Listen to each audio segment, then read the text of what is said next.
കേരള വ്യാപാരി വ്യവസായി ഏകോപന സമിതി പാറ എലപ്പുള്ളി യൂണിറ്റ് വാർഷിക ജനറൽ ബോഡി യോഗം നടത്തി. പാറ വ്യാപാര ഭവനിൽ സമിതി പാലക്കാട് ജില്ലാ പ്രസിഡന്റ് ബാബു കോട്ടയിൽ ഉദ്ഘാടനം ചെയ്തു.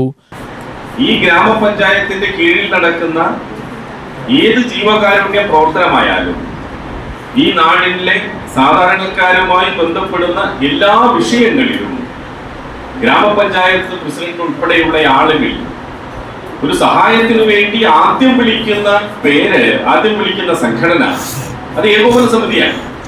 അത് ഇവിടെ മാത്രമല്ല, കേരളത്തിൽ എല്ലായിടത്തും അങ്ങനെ. അതിന് കാരണം നമ്മുടെ ചരിത്രം അതാ.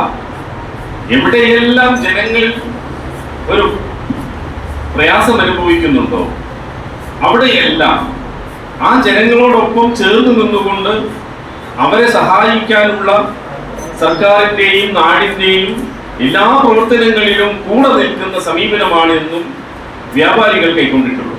യൂണിറ്റ് പ്രസിഡന്റ് വി ബാബു അധ്യക്ഷത വഹിച്ചു. ജില്ലാ സെക്രട്ടറി MS സിറാജ്, മണ്ഡലം സെക്രട്ടറി കാജ സുലൈമാൻ, മലമ്പുഴ നിയോജക മണ്ഡലം president TK Nandakumar, M Vijayakumar, H Vipin എന്നിവർ സംസാരിച്ചു. M കുപ്പുരാജ് വരവ് ചെലവ് കണക്കും unit general secretary K Kaladharan റിപ്പോർട്ടും അവതരിപ്പിച്ചു. ഭാരവാഹികളായി president V Babu, general secretary K Kaladharan, treasurer M Kuppuraj എന്നിവരെ തെരഞ്ഞെടുത്തു. UTV news Palakkad.